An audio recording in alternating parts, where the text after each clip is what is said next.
Once upon a time, in a cozy village near a big forest, there lived a sweet little girl named Lily. Everyone called her Little Red Riding Hood because of the bright red cloak she always wore. Lily, your grandmother is feeling sick. Can you take this basket of goodies to her? Remember, stay on the path and be careful of the big bad wolf. Yes, Mom. I'll be careful. Setting off with a cheerful wave to her mother, Little Red tightened the ribbons of her iconic cloak and adjusted her basket under her arm. She knew her grandmother's small yellow house was on the other side of the woods, and she needed to hurry to reach it before nightfall. Little Red Riding Hood set off into the forest with the basket in hand. The sun was shining, and the birds were singing. As she walked deeper into the woods, her heart was filled with excitement as she spotted the colorful array of wild flowers along the forest path. She couldn't resist the urge to gather a few for her beloved grandmother. Oh, what pretty flowers. I'm sure Grandma would love these. I'll just pick a few. As Little Red picked the flowers smelled so sweet, sweeter than peppermint candy. Then Red Riding Hood heard a gruff voice say, "Yes, they certainly are beautiful flowers." She turned and saw the big, greedy wolf of the forest standing on top of a rock.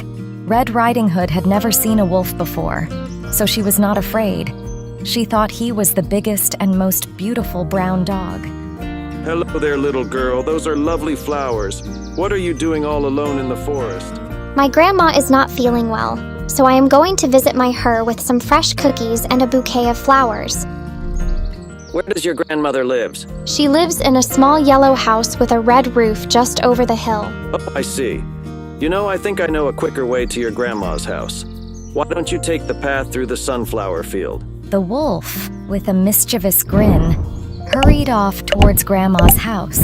Little Red Riding Hood was not in a hurry, and there were many things to amuse her in the wood.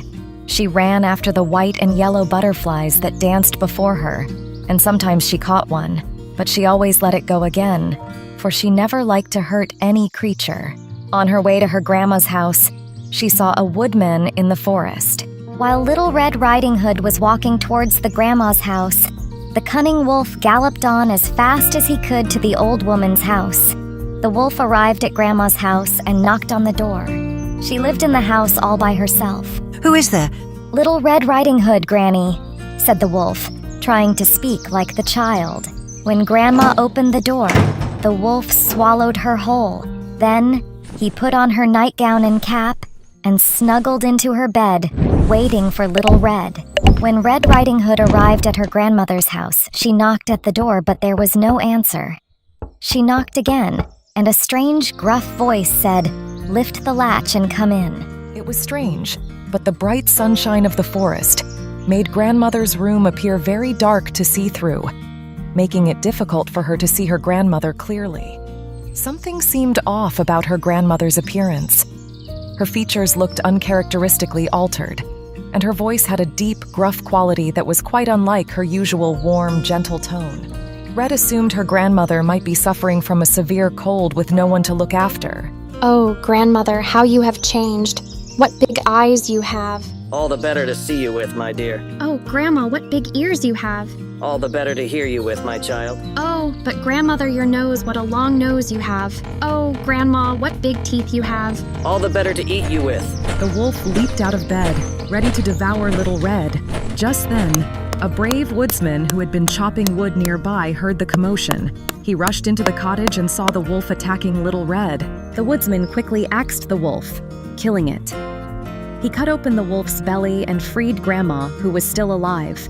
Little Red hugged Grandma and the woodsman, thanking them. I'm so sorry, Grandma. I should have listened to my mom and stayed on the path.